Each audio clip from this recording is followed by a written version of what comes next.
And we return after a short break here to the DPC Eastern European Division 2. I'm Harry Freak, and I'm going to be bringing you the action of the next 2 days. As you all already know, today is going to be a 3-game day. We're going to have 2 more of those throughout the Division 2. We have them in Division 1 as well. So a lot more Dota to come here, even though you've just watched the first series of the day being Namiga versus No Sorry. The other matches we're going to be watching is going to be MoneyMakers versus UALEIKUMNIHAO and Cybercats versus Sigma YNT. So those are the ones that we're going to be watching now. We are going to be focusing on, of course, the one ahead of us, but looking at the standings, no surprises here. Namiga is doing really well. They did drop a game to No Sorry now, but overall they are undefeated, and that is something to keep in mind. They did defeat one of the teams that we're going to be watching now, being UALEIKUMNIHAO and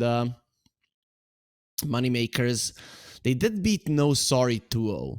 So to be honest, coming into this series, MoneyMakers probably somewhat of a favorite, I would say. I wouldn't go as far to say as that they're the heavy favorites. I think here in Division 2, there's a lot of big names. I mean, looking at the teams, only Navi Jr. doesn't have all the most known players, but even they themselves have been playing well recently, so they're not to be underestimated either. A lot of these players have sometimes touched Division 1, even did well there, but either way, we are going to be getting ourselves into the draft here between these two teams. So MoneyMakers on the Dire, UALEIKUMNIHAO on the Radiant side. Radiant team pick. I speak for the trees. Coming out with the Nature's Prophet, both Vierge and Lucas. Team pick. Enigma. Dire team pick. Teams are well prepared for each other. That is something I don't like. I think the Treant Protector just isn't in a good spot right now. At least not in a way that he's being played in Eastern Europe. So I'm a little bit hesitant about it. Yeah, armor, not that big of an issue. His heals on the lane to himself when hiding in the trees is something that I think has severely damaged the hero. And I mean, he just cannot dominate the lane as much as he can. He cannot be strong enough. The enemy offlaner is not weak enough. Your tower falls. The whole point of the hero drops down. I did cast in South American games, and there I have seen a Treant Protector literally roam, and it worked out. But it is a weird type of gameplay that is never, I want to say, but very rarely present here in Eastern Europe. In Eastern Europe, especially between the two Eastern European teams, the games were almost always pretty straightforward.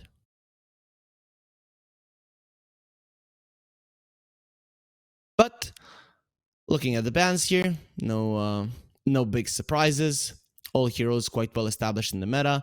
Banning out the Spectre, that's maybe a bit out there, but the main reason is you're a Nature's Prophet, right? So at some point in the game, the Spectre will be a problem. Though I have to say, if I was MoneyMakers, I'd allow my enemies to pick a Spectre here. Enigma, Black Hole, Overgrowth, Haunt, all big cooldown spells. You're playing with a Clockwork and the Nature's Prophet. Heroes more than capable of punishing any kind of big cooldown lineup. So, Terrorblade ban, that one I'm a little bit more fond of, considering, yeah, he has a big cooldown in the meta, but he has the illusions 5 seconds remaining to help alleviate the pressure of the map when the Nature's Prophet is pushing in all the waves. That's a big factor of the Terrorblade that sometimes gets forgotten. But let's see. What will you get, or what will you ban first? That is the first thing here for the Radiant side. See where they gonna take it. They're taking a lot of time here with this with this ban. Understandably so. This is kind of the most important part of your draft. If you mess up here, it's gonna be hell.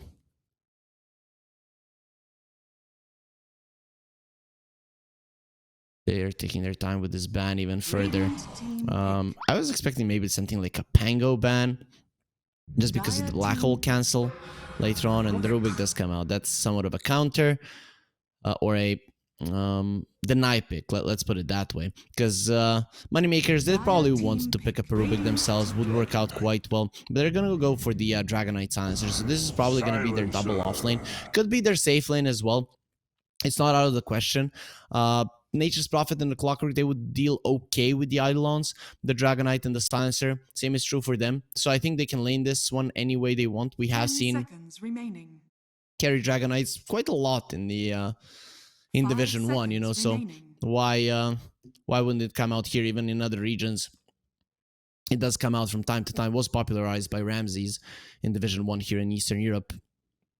Currently carry of Hellraisers, who are going to the major as the first spot team here in the Eastern European DPC.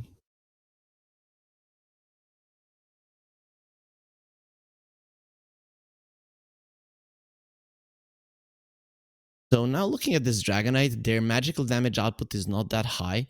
You were probably thinking about something like a Storm Ember, which would make sense, but the Dragonite is still going to remain a pretty much unkillable target. So I'm liking that they picked it up. Silencer, though, on the other hand, would easily be hunted down. So I think Storm.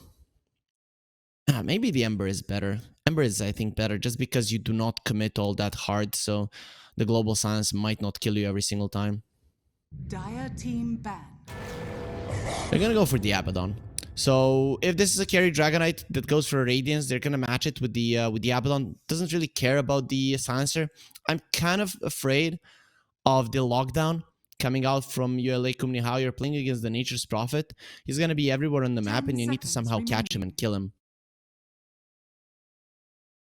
5 seconds remaining. So with this kind of a lineup, how do you actually do it? He's gonna be everywhere. I think now with the Abaddon, I would rather send the Nature's Prophet to the offlane, but we'll see what Moneymakers actually intend to do here.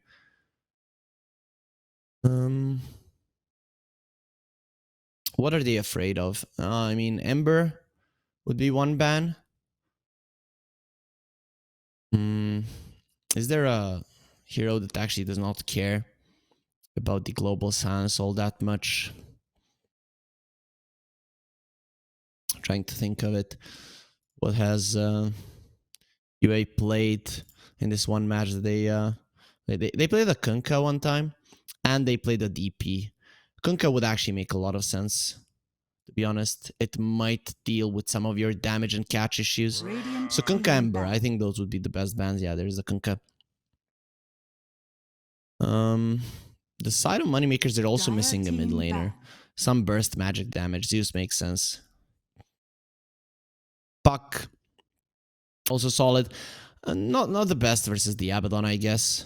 Not the worst either. You wait for his ulti to come out, then you use the coil, and suddenly everything is different. Pango would also be good. Yegor, I know he does play it, because other than the hook shot, you don't have anything to deal with the Enigma Black Hole later on, and the Clockwork might need to buy a Blink for that to actually be a viable option. If there's like two people inside of the Black Hole, you really need to find the right angle with the hook shot. So what's it gonna be, Moneymakers? What do you ban? Ember would be such a good ban because it's good against the Pango as well, if that's something that they are gunning for. Last pick is for UA, so they're the ones that are gonna be responding. So I guess if you want a Storm, you ban out the Puck. But then again, Puck versus the okay. So a Storm ban now from UA would make the most sense. Storm gets banned out. You pick up an Ember for yourself if you're Moneymakers, and you're actually quite happy. They could go for something like an OD. I wouldn't mind that either, because UA don't have anything that's gonna get on top of the OD, and you have some solid lane control and tower push the side of Moneymakers, so OD is definitely not going to be too sad about it. Yeah, there's the Storm ban. Pretty easy to guess. So Yegor, what is he going to be playing? Unless he picks up a Dragonite, which I doubt. I still think he can lane quite well with that one versus the Enigma, or against the Abaddon a little bit harder, but not impossible. We still have high armor, so the high attack damage is not going to be that big of a deal. So they go for the Lash. Triple pushing core. Okay, you have the silencer to defend you. A little bit greedy for my taste. If this is an offlane Dragonite with a Meteor Hammer, he's a bit greedy. If it's a safe lane one, I'd rather just see a safe lane one just go straight up BKB maybe. Then it would... it'll be a bit okay. 5 seconds remaining. But UA, they have no catch. That's just the reality of it. So now if you pick an Ember, the Lash is not the easiest hero to play against. So they go for the Pango themselves. I guess they're thinking about tempo here, but in my mind, I'm just not liking what they have. It's... How are you gonna catch people? You don't have that mobility necessary. The Treant, the Enigma are very static heroes. Same can be said for the Abaddon. At some point in the game, he does start running around, but first 15-20 minutes, he's in the jungle. I guess you need very strong lanes here for UA, but yeah, I'm not sure that you are actually that good in this game. It's gonna be Vierch in the offlane. We'll see if he goes for the Meteor Hammer, but either way, I am leaning towards Moneymakers. I really like what they've done here with the lineup. They have damage, they have push, they have roach taking potential. Their lanes are solid. They have initiation, they have vision. I mean, it's a very well-rounded lineup. The way that you deal with these lineups is speed. You're gonna have to have a lot of it because Moneymakers might be greedy in terms of controlling the map, but it's not the easiest thing to do. And this is Division 2, so the speed and the decisiveness of the teams isn't going to be the same as in Division 1. We should be getting ourselves into the draft fairly soon, but before it, we're gonna hear a word from our sponsors over at EGB, so check them out. Bets on esports, bets on streamers, impressive bonus system, welcome bonus up to $600, cashback, artifacts, regular promotions, daily giveaways. Try yourself as a bookmaker. Great lines. EGB.com, more than just a bookmaker. And we get ourselves into the game number 1 of this best of 3 series to find out who's going to be coming out ahead here. I still see Moneymakers as a slight favorite, but we'll see if the other side can do anything about it. Shergarat is on UALEIKUMNIHAO, and he is not to be underestimated, though. And he is playing one of his favorite heroes, right? The Lycan, the Beastmaster may be at the top, but the Enigma is just as popular on that as well.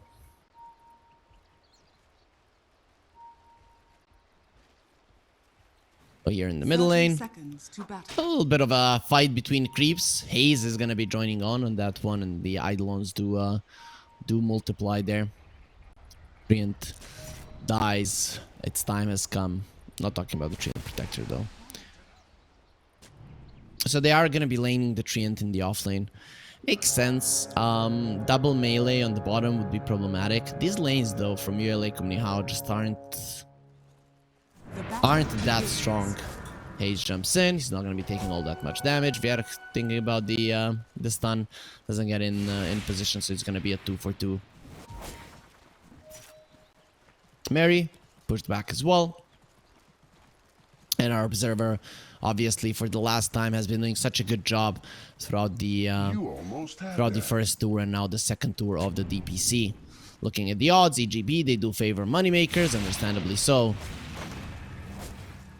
Moneymakers is former YNT, guys, so that's also one thing to keep in mind. This is so cool. The Rubik is a god of trading, and then he even gets a shield from the Abaddon. Even though Bignum is taking away some of his damage there with the glaives, Rubik is it's a tough cookie to crack for sure. Bignam, you're getting low. You need to be very careful. And he will. Let's get himself away from for now. We'll see how much he's gonna be able to keep that up. He does have a healing salve, so he will be okay. I mean, this bottom lane is... I'm not even sure how to feel about it. Bignam is definitely going to be burning through a lot of region here if he wants to stay. But if he secures the first couple of levels for Vierch, and then you get 2 points in Dragon's Blood, it's going to be tough to push him back. Still, Abaddon and the Rubik, they have a lot of chase potential with the Curse of Avernus. But obviously, we'll see how that one does work if the Dragonite is really a viable target. Top lane, well... Every single start versus an Enigma is going to be nice in terms of CS. You're not really going to be pressured all that much. But Shergrat, nice usage of the Eidolons there under the tower to secure the extra CS. He actually didn't miss a single one. Beautifully done. We don't see that every time. And actually, this lane is going perfect for the Radiant side.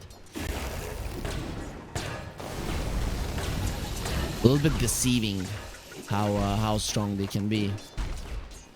Lucas, he's not a Dragonite. He doesn't have that much armor, 4 armor only on the Nature's Prophet. So against the heavy physical damage that could be coming his way in this lane, you have to be very careful. Slayer is no exception either.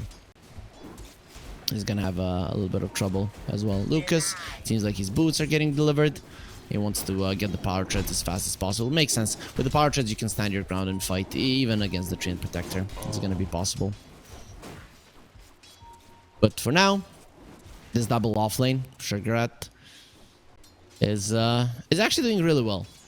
They're getting a couple of denies, they're getting a solid amount of CS. They're not shutting down the Nature's Prophet, but that's not really something that you expect to happen. Mid lane should be a less favored matchup, not by a huge margin. I've seen these lanes go even, maybe even a little bit in favor of the Pango, but in general, it should be the Lash coming out ahead, which is happening currently. Stun from Vierch has been slowed down, will be okay, and the Silencer cannot do much in this lane to help him. This is why I would have preferred if they sent the Dragonite to the safe lane. I think the lanes would have been a bit easier for Moneymakers, but then again, it does make sense if this is the heroes that they're comfortable with. No, Vierch and Lucas, so they're just gonna be playing those, I guess.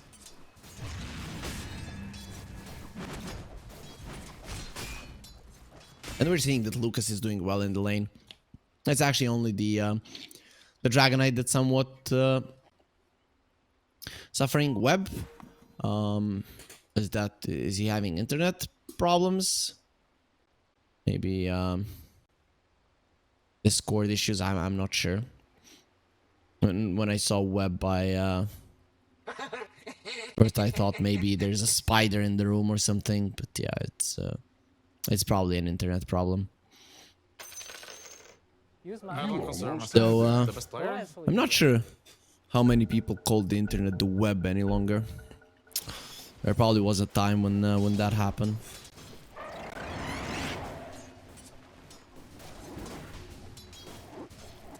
Dire's courier has been killed. Shergrat is gonna get himself ahead of Lucas.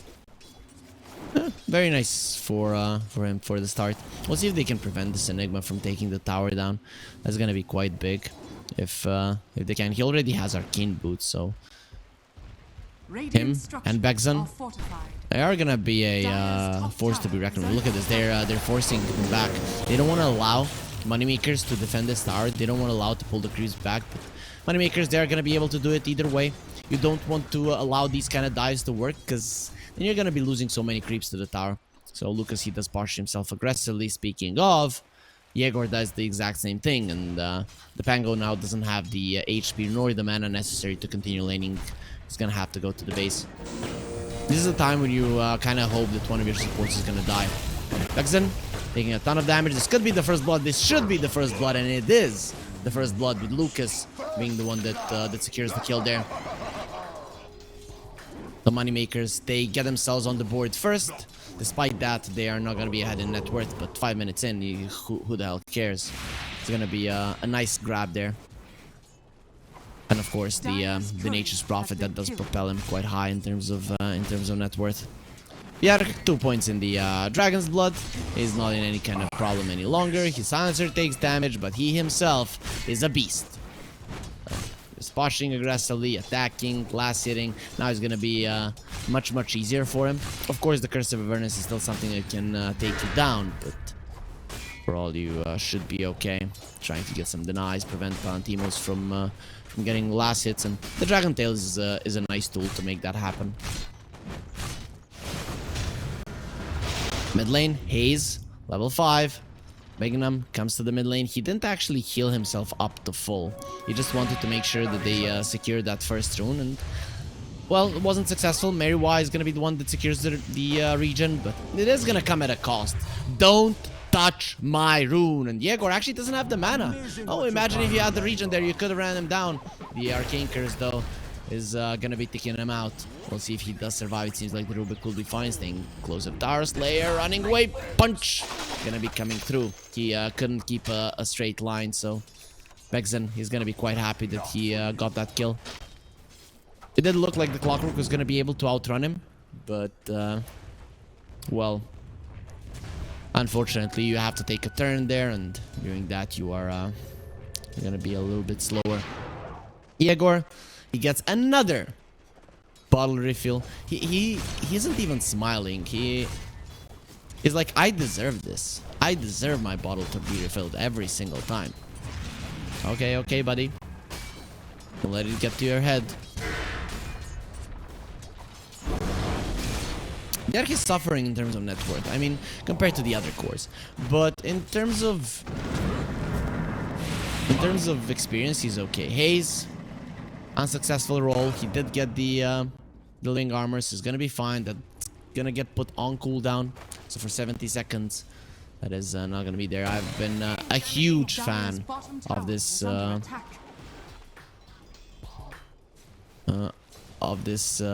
UI that we're getting from our production. It's just so easy to read everything that is on the map, everything that people want to do. We see couriers bringing things. We see the cooldowns, a lot of info. Ace getting gone on. He got silenced. That was beautifully done by Bignum, but onto the high ground he goes and should be safe. This time around, Yegor, does he get the rune? It's gonna be a haze. That could be a chase if he feels like he can get this kill. He's not popping the haze just yet, so just goes to show that he doesn't really believe just yet.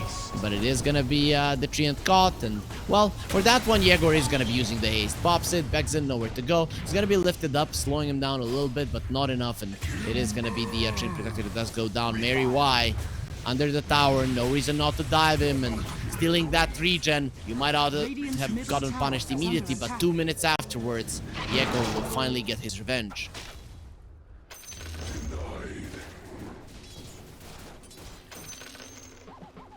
That is a nice couple of kills there in the mid lane. Moneymakers, fairly soon they would like to be able to start applying pressure to some towers. Abaddon is not the easiest guy to apply pressure on, but we'll see with some rotations if that does happen. Mid lane, pulling the supports there. It's actually quite nice. Enigma has a mech, so Sugarat is very farmed. He's quite happy with how the game is going for the Guardian Greaves, understandably so, against the Silencer. It's pretty much a must. Dire's top tower is under Lucas attack. went for a Midas, so a little bit greedier there. Rolling Thunder, they want Bignum. They should be able to get him. No one is coming to help. Actually, with a few jukes in the trees, nah, not even close. So I thought we will land him. Lucas coming over. The Sprout does not connect. And Mary, well, is gonna meet his maker either way. It just comes down to it who's gonna be getting the kill. Lucas is not the one, but it is gonna be Yegor that finishes off the Rubik yet again. Top lane, the tower is losing its HP. Unfortunately for Moneymakers, they're not the ones with the Treant Protector, so won't be able to heal it in any way. But Slayer is keeping himself in the top lane, and he's relatively safe for now. Both him and the Silencer quite reliant on their level 6s. The supports of UALEIKUMNIHAO definitely not as much. Precious bounty. but we'll see. We'll see what Dire does come of it. Abaddon still not skilling up his ulti. Obviously, his farm is not going to be as fast as that of a Lesh and a Aegis Prophet. So currently, he cannot hold his own versus them. And the tier 1 items are going to be starting to come out now that people are farming the jungle. But the first tower of the game will go in favor of the Radiant side. Let's see Vier, how much can he actually push. She's going to be defending his siege creep for a little bit longer here. Let's see just how much. Okay, he doesn't want to be taking any extra tower shots. Understands the dangers there, especially if the Abaddon wants to run him down. Abaddon, he is keeping the skill point, but Moneymakers, they have a different goal here. Kill Shurgrat. Nice hook shot onto him. Put him inside of the cogs. He's going to be breaking those, but really nowhere to run. Doesn't even get to use the mech. That's just how much burst damage came through. Hayes tried to mimic this movement, but unfortunately, he's not going to be killing the Dragonite. So Moneymakers, they're going to be the ones happier with the current exchange. First hook shot, successful.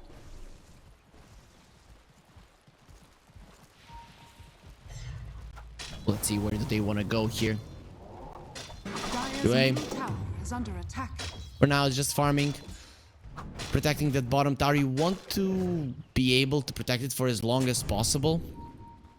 They're gonna send the Enigma there. I don't know if I agree with this, considering that he should be holding the fort on top. Yes, the Abaddon needs some extra farm to get towards his Radiance, but he can farm in the jungle. Delay this one, Bignum. He has the global silence, but the one being silenced for good is him. 25 seconds on the sidelines, level 6. Make that 26 actually. You know, guys, when you're level 1 and you deny yourself to the creeps, or to level 5 anyways, you're gonna be dead for 26 seconds like you're level 6. The reason they implemented that one is because now it's even 5 years ago, maybe even 6. People would just, oh, I got low in the lane, I'm gonna go deny myself to the creeps and back to the lane full HP, full mana, with no downside. Nowadays, you at least are gonna be giving some money away to the enemy team if you want to get back into the lane immediately. Guardian Greaves done on the Enigma. Gonna be going for a pipe next. You are dealing with mostly magical damage until Lucas starts applying the right clicks, so it does make sense. It really will mitigate a lot of the damage coming out from Moneymakers. Radiant's top tower is under attack. Dire's middle tower is under Dancer attack. is going for a Veil. I mean, speaking of, they do mostly magical damage, so it does make sense. Flash. Bloodstone finished. He just needs to assemble it. There it is. Voodoo Mask. Bloodstone assembled. And that's going to be a big deal for sure. Without the black hole, killing this guy is going to be very tough. Lucas is continuing to ramp up the farm, but now he might actually die. They have a little bit too much damage for him to live through this. He's gonna have to be dealing with the treants. What's happening? I should be the one controlling the trees. Global Silence comes out. Lucas goes for a TP out. Did he make it? No, that was close. That's actually so cool. And now the black hole can come out, but they don't have the damage. Balesh is surviving through it all. Stand onto the Abaddon. He has his ulti to remove himself out of that one, lifting him up into the cost, closer to the tower. They bring the Enigma down, but it's gonna come at the cost around the map. They've lost 2 of their cores, and now they're gonna be losing a support as well. The chase is on. They are not done. Hayes wants more. Bignum has no mana. He's not gonna have his life fairly soon either. The stun comes onto the Pango to blink out from Bjerg, and he's gonna be the only one alive from all of his teammates. Hayes makes a move at the top, and immediately they have something on the bottom lane. That global silence in attempt to save Lucas was cool, but it actually allowed the Enigma to go for a black hole immediately. Guardian Greaves, immediate black hole, and it just sets up a beautiful fight in the bottom lane, preventing Moneymakers from getting a tower. You have 3 pushing heroes on your side, and all of the tier 1s, 15 minutes of the game, they are standing. Radiant's middle tower is under attack. That is gonna be a nice delay there from UALEIKUMNIHAO. They are they're foiling the plans of this Moneymakers lineup. And that's quite nice. Looking at the later stages of the game, the Abaddon actually can outcarry the Nation's Prophet with relative ease. Dire's middle tower Of course, he's is gonna be under behind, but It doesn't mean that he's gonna be weaker. And his Radiance is gonna be coming out soon. Not the fastest of timings. I'm actually surprised because he has died a single time, but he did do a little bit of running between the lanes. Bottom lane, they really want this tower to fall. Lucas comes aggressively, doesn't have the BKB just yet, not even close. The hook shot behind onto the Rubik. He's dropping low, taking a ton of damage. These two supports will crush him in a second. Hayes going through everybody, swashbuckle to the side. This time from the DK connects. Maybe they can go for the chase, but no. The rest of Moneymakers, they're focusing on the objective at hand, and that is the tower. It's still quite healthy in terms of HP. No glyph though. Begzen hiding with his brothers. He looks just like another tree, but he will be fine. His tower, on the other hand, will not. That is a big deal. Haste from Yegor, mid lane. Global Silence comes out. The Spango will be going down. Beautifully done. This time around, the Global Silence does make a lot of sense. But there's gonna be like 60-70 seconds of downtime where the Black Hole could be used. So we'll see if Sugarat does find an opening yet again. So the Lesh wants to go for the Boots of Travel. They definitely want to take away any chances of UALEIKUMNIHAO to control the map. And really, when you look at them, their ability to push out the waves is very limited. Like, almost non-existent. When you get the Manton, the Abaddon, it becomes easier. Yeah, swashbuckle, stuff like that. But then connecting with your teammates, it's pretty hard. So those Boots of Travels and the Lesh, they make a lot of sense. Especially having the Nature's Prophets, you can join pretty much everywhere you want. Still, no Global Silence means the mid lane tower will easily be taken down. Moneymakers, they're not even gonna attempt to defend this one. No BKBs on their side yet. So it would be would probably be a death sentence if they would go for that one. It was just UA trying to bait them in and then crush them with the gravity pull of the Black Hole Slayer. Gonna be going for a treant. Nice lift up, and they're not gonna allow him to come closer with Malefice. Keeping him away still. Overgrowth does come out. He's actually taking a ton of damage. Should be able to survive their Slayer. And not for long. Haze is coming for him. Swashbuckle, the slow, the kill, and now the stun from the DK going for Haze. He has to be very careful. Guardian Greave still available, so they will be able to get him almost back to full HP in no time.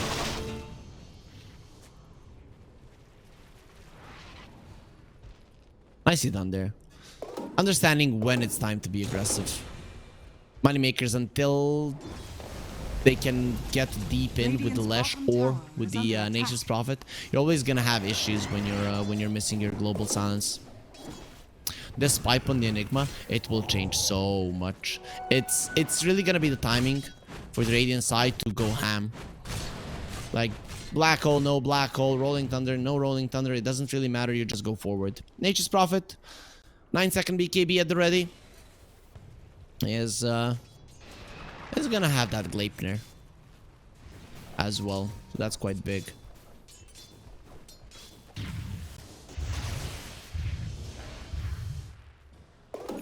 Yegor made his presence known in the mid lane, and he's the one going for a blink for a BKB now as well. We're seeing the Clockwork, Tranquil Boots, Drums, probably gonna be the Boots of Bearing. Global Silence does come out, so they want to kill the Pango again. Swashbuckle, not gonna be available. Global Silence a little bit too long lasting. Sugarat is looking at this one right now, and yeah, well, maybe I can use my Black Hole. The thing is, I think the reason they're using these Global Silences so carelessly is because they know the Enigma isn't going for a blink. So when you have only these aura items, it is very easy to dodge him, and he doesn't even have a BKB, so you have multiple ways to stop that Black Hole. Regen on the Lesh. He's healing up quite a lot there with his mana, and will be able to farm quite a lot during the duration of the rune. So Enigma wants a Force Staff. It's not gonna be a shard. Interesting. I guess that's fine. You're versus a Clockwork. If you're not meaning to buy a BKB, which currently he does not want to, it is the best possible choice. Inside of the cogs, you will actually die until the Rubik can save you with the shard or something like that. Speaking of shards, the only one currently having it on the map is gonna be the Treant Protector. Lucas protects his tower on top. He doesn't want to allow it to fall so early. Moneymakers, they have more gold. but they're not necessarily stronger in a straight up 5 versus 5, especially without their global silence. Antimos is trying to force his enemies back here. The way that you deal with potential split push is that you just go aggressively like this. Vier getting on him, turns into a dragon. His teammates are coming over, but it's gonna be a long time before they're actually here, so they're gonna have to let him go. What was stolen? It was the stun from the Rubik. Still getting close with the Rubik, not the easiest thing to do. Still a nice pick off. UALEIKUMNIHAO, they're dealing really well with the split push potential of their enemies, and now straight into the pit. They go with the Abaddon, the Curse of Avernus, and of course the lucky shot from the Pango. You don't need to use a lot of resources, and it's not gonna take all that much time. Look at how fast even the Eidolons are attacking. That's gonna be a lot of damage, and looking at Moneymakers, they're not doing anything about it. Or are they? They are pushing the bottom tower, opening up the tier 2. It's actually a big deal, and yeah, well, the living armor is not gonna help one, but at least something comes out in return. To be honest, there's a 4k gold lead for Moneymakers, but this game is anybody's.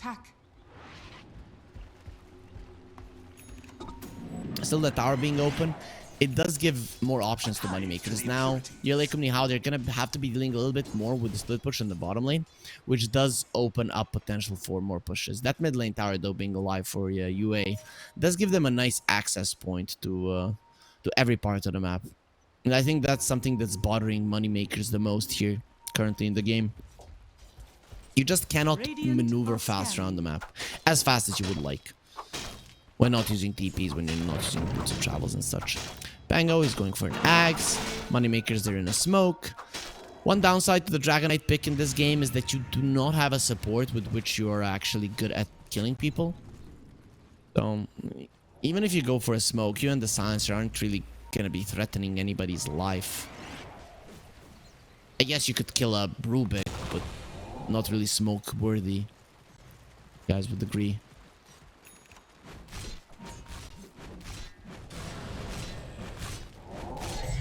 Palantimos farming towards his Manta. I'm gonna make sure that the Curse of Avernus does get applied faster, or you apply it anyways. The silence gets applied faster, and they want to trade this one.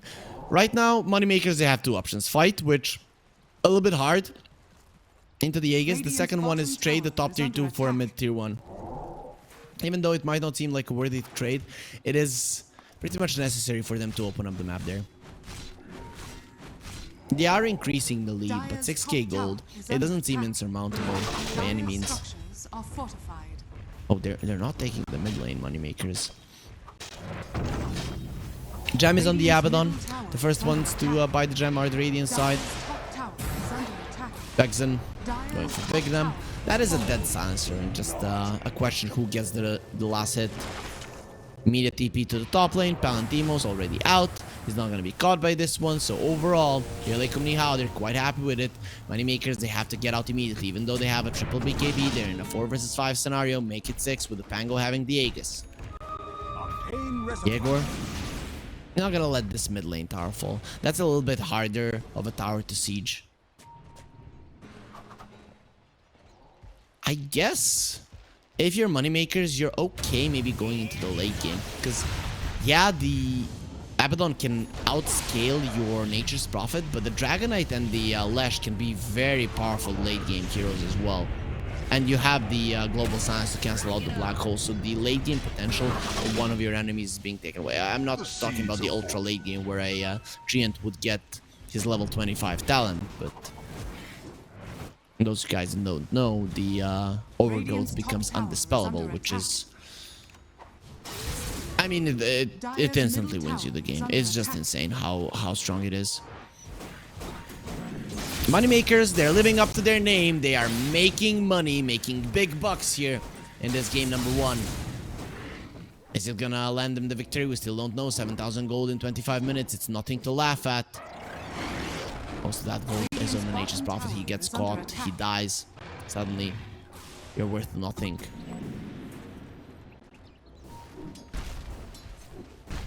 So we are gonna have a stalemate here. Enjoy. Everybody just attacking creeps. There are times in the game where that should definitely happen. MoneyMakers still probably sad that they can't get themselves a mid lane tower. Yegor has been caught. So Silencer, he needs to tank the smoke. Rolling Tether coming through. They have ways to cancel out the BKB TP, so they're coming for Yegor. He doesn't want to pop his BKB just yet, so he has to stand his ground, but he's looking very much dead. I don't see him living through this one. Global Silence comes out a little bit too late. Yegor is dead. He even pops the BKB. Yeah, that last thing was a mistake, a big one. That was a nice setup. And this shard from the Treant Protectorate, it's actually working out wonders. It is the main thing why MoneyMakers are so afraid. In my mind, they have to be killing this guy more. Bjerg gonna be getting out. Bexon. Or, yeah, Bexon. I said that right. He's still gonna be chasing. Bjerg has to be careful. He has a 9-second BKB, but probably doesn't want this to end as it did earlier. Bango getting gone on. That's going to be a kill. That's a beautiful one. He does have the Aegis, so other than take... Oh, no. They didn't time it right. Oh, they timed it badly. Bexon is not going to allow this TP to come through. So they do catch the Nature's Prophet, and the rest of them are coming over. Lucas is going to have to fight until death. But guess what? His death will be coming over. They don't need the Black Hole to finish him off. The Malefice will do enough. He won't even be able to attack because of the disarm. And that's going to be some nice kills in quick succession for UALEIKUMNIHAO on every part of the map. They're the ones coming out ahead. If they had timed that nicely, you just get out. That's fine, but 1 second, half a second, or maybe even less than that, and they were off. Coin for me. Like, guys, we are too strong for our own good. Dire's middle tower is under attack. UA pushing the mid lane. When Dire's Abaddon gets the middle Manta, tower his has pushing fallen. power increases significantly. Now has the Blink on Bexon as well. Some big items coming out from UALEIKUMNIHAO that are really going to be changing the game and their ability to catch MoneyMakers. So I'm not sure what MoneyMakers are to do here. They're in a bad spot. They're in a really bad spot, to be honest.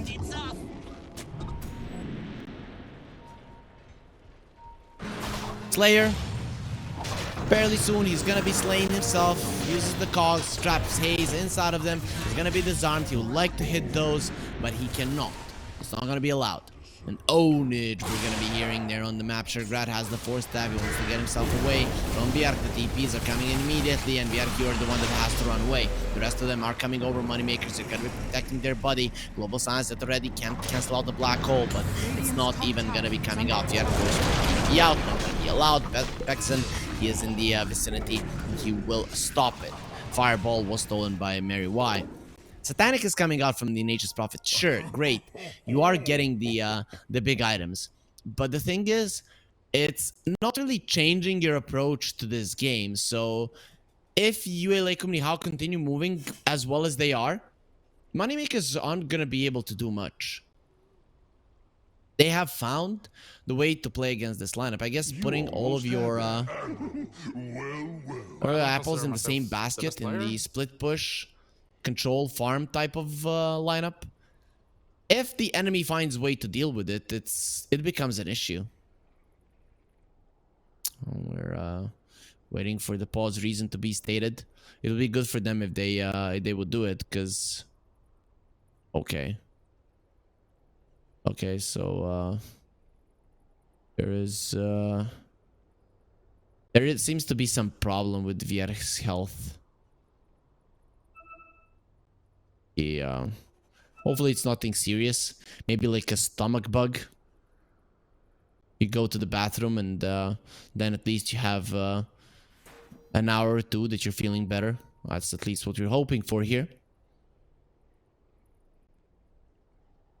Maybe he woke up too early this morning and played a lot of Dota.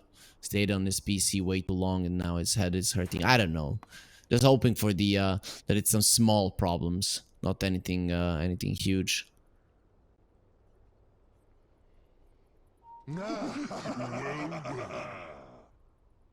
So this is gonna take some time. We'll see if he'll be allowed to move from camera. By the rules, it's not, so he would probably get penalty, but our admins, they're humans as well. Maybe they wouldn't punish him too severely if health is the issue. This is kind of a bummer, right? DPC is 3 weeks long, and let's say you catch a cold or something along those lines. Okay, Lucas is smiling, which means that everybody is okay. Vierch will give a thumbs up. Guys, I washed my face.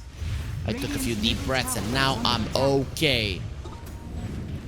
Though in the world of Dota, he's dead, right? So, of course, health comes first, everything else after that.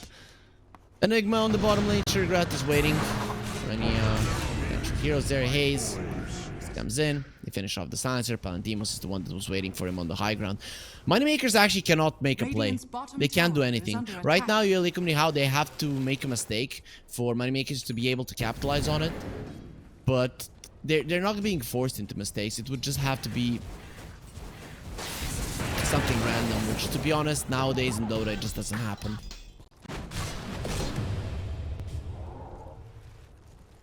Abaddon, next item is going to be a Scotty. He's playing against 3 range heroes. Dragonite, effectively range. Not really, but, you know, the time when he's fighting is the case. So this Scotty is going to be amazing, especially against the Lash, preventing the heals as well. Pretty much looks like a perfect item. Plus, you have the Manta, so your illusions are going to be much, much stronger. MoneyMakers, they have to go for a smoke. Not sure how much you can actually do with this one. At least they're going to be able to take the outpost. It's probably a setup smoke for the next Roche. If you lose it, I don't think you're getting back into this game. Even though you're 2k gold ahead, even though you've been winning for the entirety of it, if you're just looking by net worth. But guys, money isn't everything, right? Health, friends, family, that is what matters. And UALEIKUMNIHAO, they're showing even in the world of Dota that is true. They get a stun onto the Bexen Treant, but that's a bit too deep, wouldn't you say? They found the Enigma, they're trying to kill him, pushing him back. The stun connects, and the Enigma is dead. The Silencer did follow as well. Bexen, he gets his ulti up, it doesn't matter, he's still gonna be going down. This fight from MoneyMakers is actually starting to look quite good. DP from the Dragonite, not gonna be happening, he dies just barely.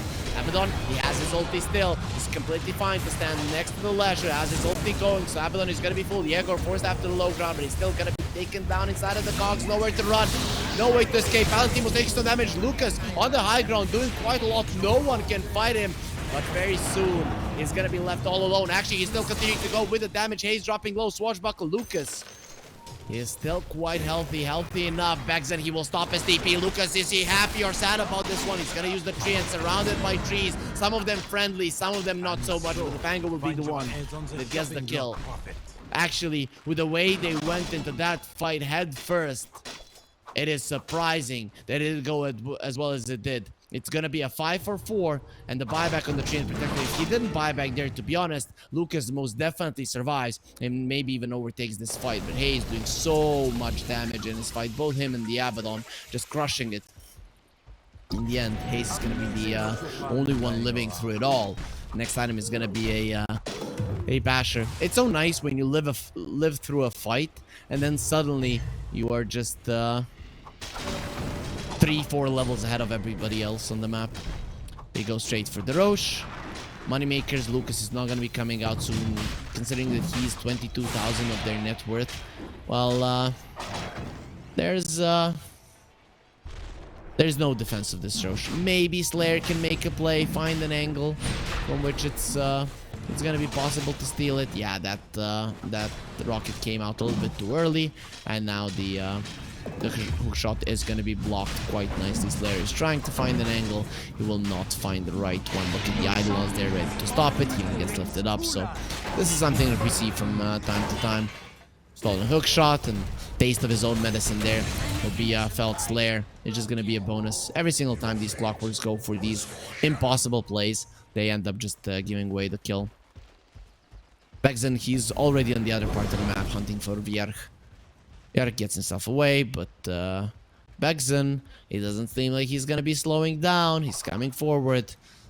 He will stop right now. That's a little bit too deep. No reason to go any deeper than that. Rubik, he got the shard from the Roche. Bignum hiding in the trees. Very soon, he's gonna be found. Very soon, he is gonna be killed. The TP gets stopped, and well, after that, the damage of the Pango is just way too huge. He has the Arcane Rune, so that Rolling Thunder, less than a 40-second cooldown for him.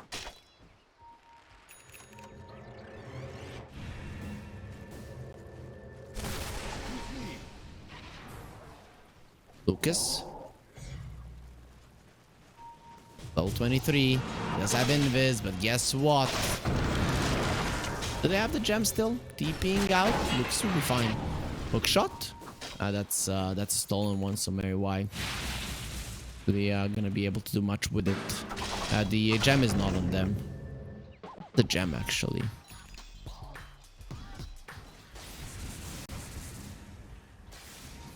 Let's see.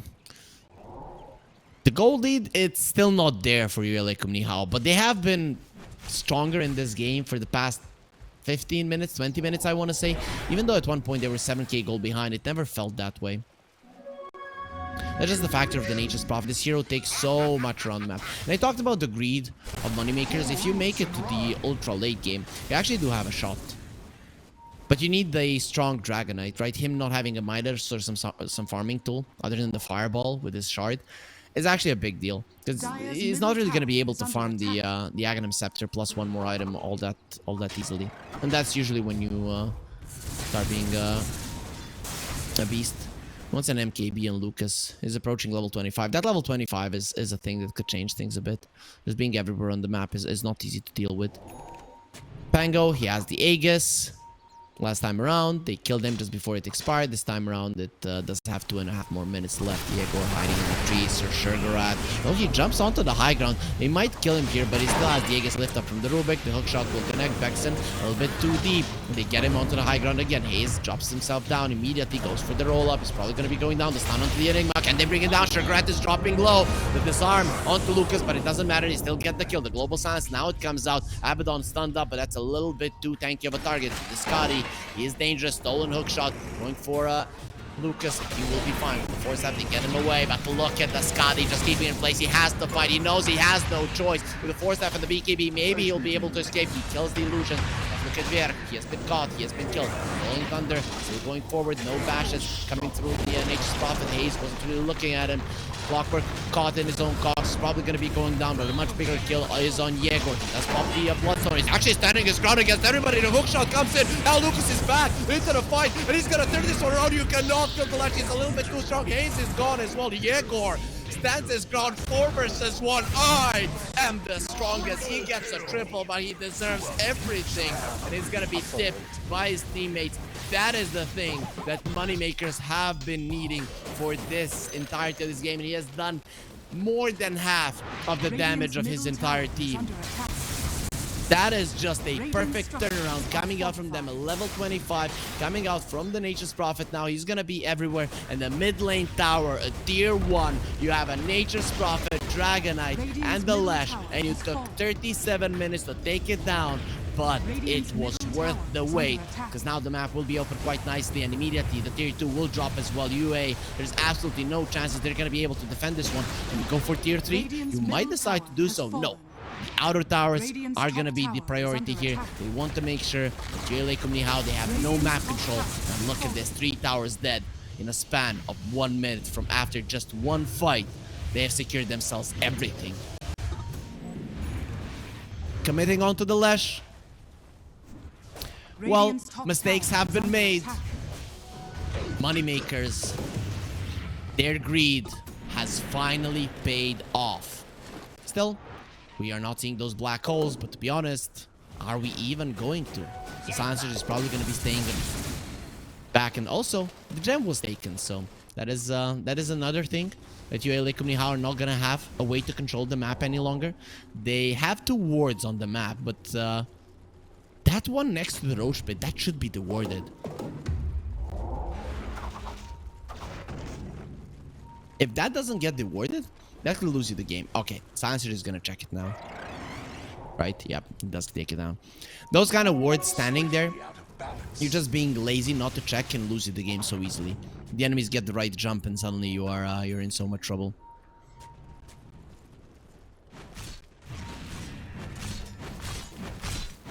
Antimos is going for his bash as well. Abyssal Blade too. That's what you want. Currently a little bit too far away from it, and you don't really have the map control necessary to go for it. Bexen is not even level 20, so level 25 is still a dream for him. But ultra late game, not to be underestimated. Still, next Roche, that is when Moneymakers are going to be trying to win this game. That is when they want to change everything. But they want to still continue forcing their lead. It was already shown what they can do if they win a fight, how fast they can push. There is no glyph on UALEIKUMNIHAO. And unless you kill a tier 3, it's not going to be refreshing. See, Moneymakers, they have taken down vision on the top part of the map, meaning that the next Roche, for now, the area has been secured. Are focusing on the tower, but they're coming to defend here. Bexen in the vicinity drops down the Nature's Grasp. Not really something that's gonna dissuade Moneymakers from taking it down. Yegor doesn't have level 25 just yet, but once that Diabolic Edict bonus damage comes out, that is when things become very scary. Shiva's gonna be used. Valentimos has to get himself away.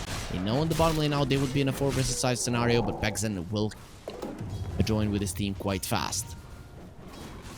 The gold lead now, it's increasing really fast because the Nature's Prophet is everywhere. He's just getting so much farm. Something that was denied for him for quite some time. Wherever he will go, he will be afraid of the tree and protect her. But considering that he's so fast, he knows that he's not going to be caught.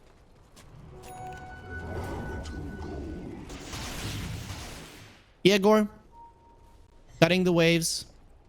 Lucas farming his jungle. Moneymakers, they're not in a hurry, but now they have a DD.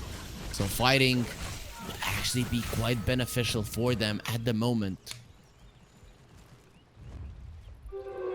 Invisibility. The invis from the Dragonite. Wanna go, you have some big wounds. Jump in. Nice roll up from Hayes. Gonna be canceling that one. The Global Silence comes out, which means that the Enigma can go for the Black Hole. First, he needs to get himself out. Yegor a little bit too strong. You don't have a BKB. BKB. Hayes gonna be going for a Rolling Thunder, but he's inside of the cogs. Oh, he has to get himself out. Shield crash.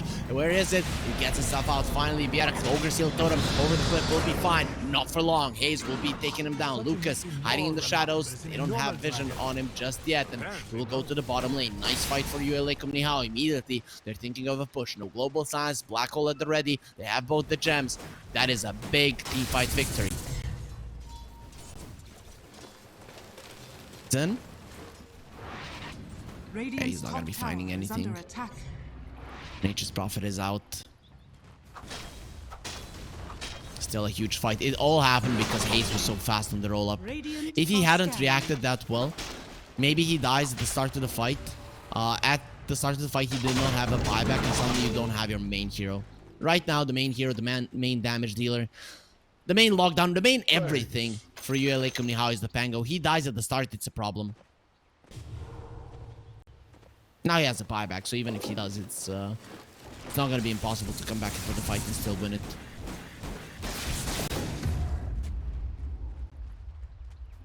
Lucas, his damage output is insane. He has both the MKB and the Silver Edge.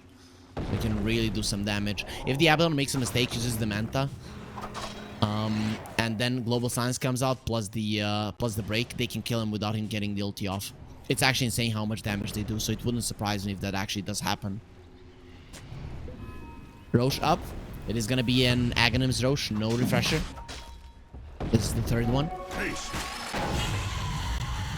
Bexen does have the he does have the flicker, so he's gonna be fast, but not fast enough. Still, Roche is gonna be dropping. Buyback comes out. Scan was used. Yeah, they know that their team is gonna be targeted right now. Does the Split Earth stole by the Rubik? He has the shard as well. It seemed like he turned into the Dragon Knight there. Rolling Thunder. Hayes gets himself out. He's level 25, so he's gonna have that Rolling Thunder all the time, unless he wants the Swashbuckle talent. tied to the impurities. Abaddon, he's gonna have his Abyssal Blade if he wants it, and considering he's sending the courier there, I'm gonna guess that he does. Stun onto the Pango, he does have the Aegis. Here comes Mary Y, he's a big dragon, he does steal the Pulse Nova. That's not the biggest of spells that you want. Mary Y is gonna be taken down for sure. He ran down by Yegor, who's now going to be going on to Shurgrat. Shurgrat, how does he join this fight? How does he help his team? The global silence does come out, and Shurgrat, he's still alive. This is dangerous because he can go for the black hole. The dragon going forward, but he's gonna be rooted for now. Lucas finally joins the fight. Swashbuckle not gonna be disarmed for now. Actually, he is. And the Abaddon going ham. Lucas is so much trouble. Shurgrat, he gets the black hole immediately cancelled up. Lucas is still standing his ground. He needs to find someone to hit so he can heal back up. Not gonna be happening, but it doesn't matter. Yegor is still alive, but they only have two of their heroes. Yegor, he doesn't have the mana. He's gonna get bashed up and then absolutely destroyed. He pops the Bloodstone without any spells to use. He cannot get his mana or HP back. And that is what happens when you go to fight versus an Aegis. It was a solid fight for Moneymakers, but Lucas just cannot get the damage in. It's not there. Yegor is doing most of it, and when it comes to a guy that should be finishing people off, it's not happening because Palantimos is just sitting on him. Dire's middle tower is under attack. So we saw how fast Moneymakers push. Radiant side can probably do it just as fast here. Palantimos. We all know what happens when a Abaddon enters your base. Everybody is gonna be pushing a lot faster. Bags and hiding in the trees. They can't let everything fall. They're probably gonna wait for the clockwork to initiate and then buyback. Another glyph will be used. They're preparing for a fight. The dragon form will get used. Dragonite, but pretty weak. That's gonna be the first Raxus falling 45 minutes into the game. Dire's top tower is under attack. Haze. Yes, he doesn't really care about the Dragonite illusion. Then again, who would? Moneymakers, they're content with letting the two lanes fall to save the buybacks. Makes sense. Really does make sense. Look at the Abaddon. He got the Aghanims from the Roche. I think that is actually huge, because Lesh is doing a ton of damage, but Abaddon is actually doing too much in terms of healing. The mist coils are flying out everywhere with that Ags. Oh, Treant Protector level 24. If it gets to level 25, the game is just straight up over. And he has a refresher.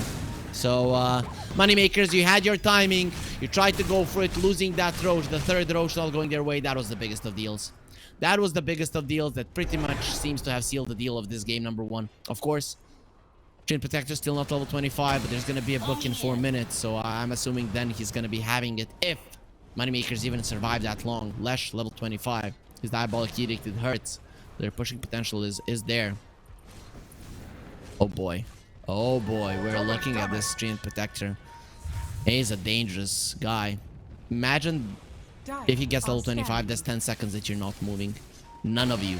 Black hole not gonna be needed. There's a much bigger spell. Paxin, it's gonna be caught. Actually, they're going to the backlines. They've caught the Pango this time around. You don't have the Aegis button, but he has the BKB. The backlines, they did finish off the Rubik. Now with the global signs, they want to finish off the Pango. They should be able to. A couple of more hits. He's dead. Lucas gets a double. Okay, they found their opening on the black hole. It's gonna be huge, and now the buybacks are gonna be coming in. Palantimo, he's standing his ground and fighting. And Lucas, he cannot move. The stun onto the Abaddon. The Tsar wanted the Ancients probably. They had to force them to keep him alive for a little bit longer. Not long enough. He has the buyback. Maybe this is the smart time to use it and just join the fight, but he doesn't want to. Rolling Thunder from Haze, who has fought back into the fight. Now the global silence does come out.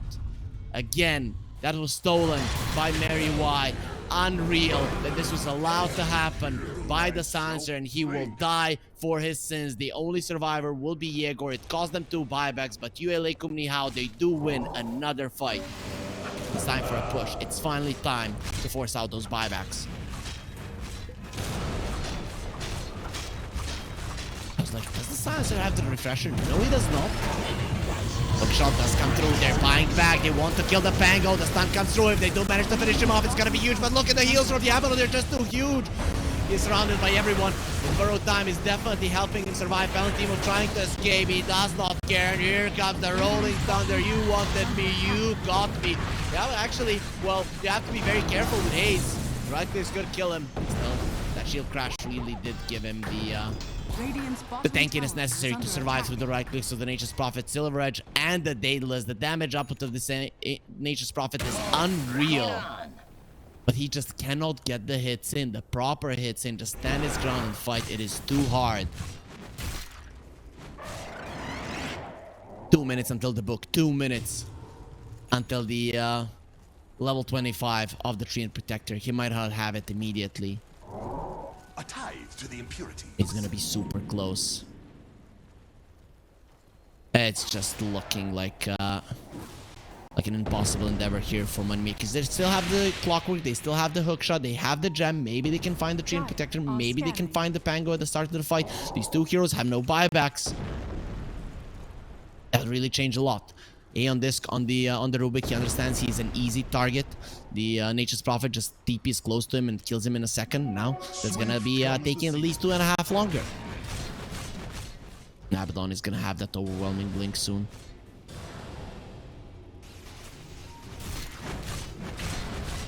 $49 It's gonna be coming now. Nature's Prophet, he would like to get the moon shard. If he had a night vision would help now, but it's not gonna be a night for much longer. The sun will shine, just like on this logo, the flag of UALEIKUMNIHAO, and then, well, then pain is gonna come. But what do you do, MoneyMakers? You have to make a play, a risky one at that. Pango without the buyback is an opening that you're looking for. This Abaddon with the ulti, and the Zaghanim's, his heals are a little bit too much to deal with. A lot of, you know, you could say OP things in the late game here for UALEIKUMNIHAO, so their late game is actually so easy to play. MoneyMakers, the only thing they have on their side, vision, initiation, but in this game in particular, it might not matter as much as in some of the others. Abaddon, overwhelming blink ready. He does have a buyback as well. Radiant's bottom tower We can is join under back in the attack. fray. And the buybacks from the rest of heroes on the Radiant side are coming back. Yegor, he does have his buybacks. So he's probably gonna be pushing very, very aggressively.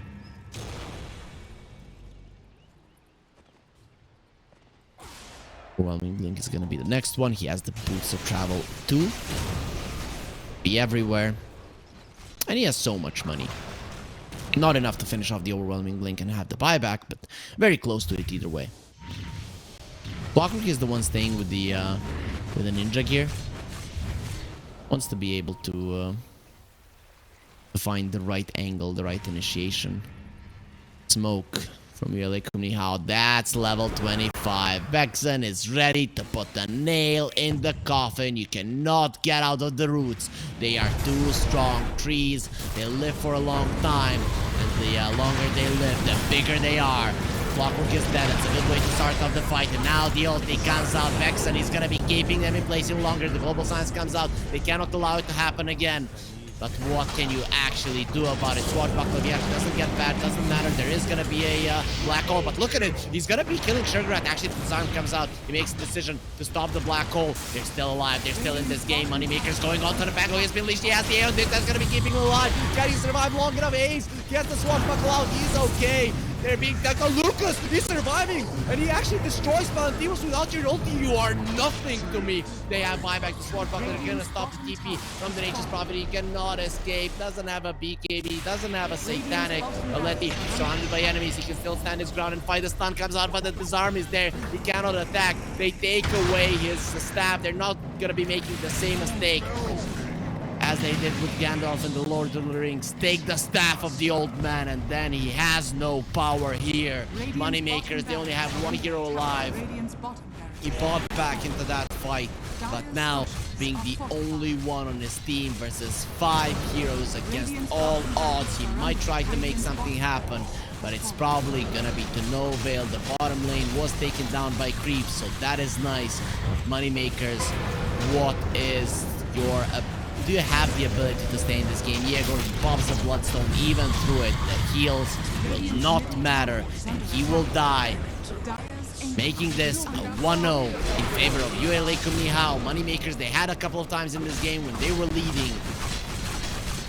definitely not gonna be too happy with the outcome of the game. Of course, it was a long game, arduous game.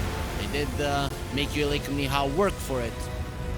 But in the end, what ended up happening is them losing either way.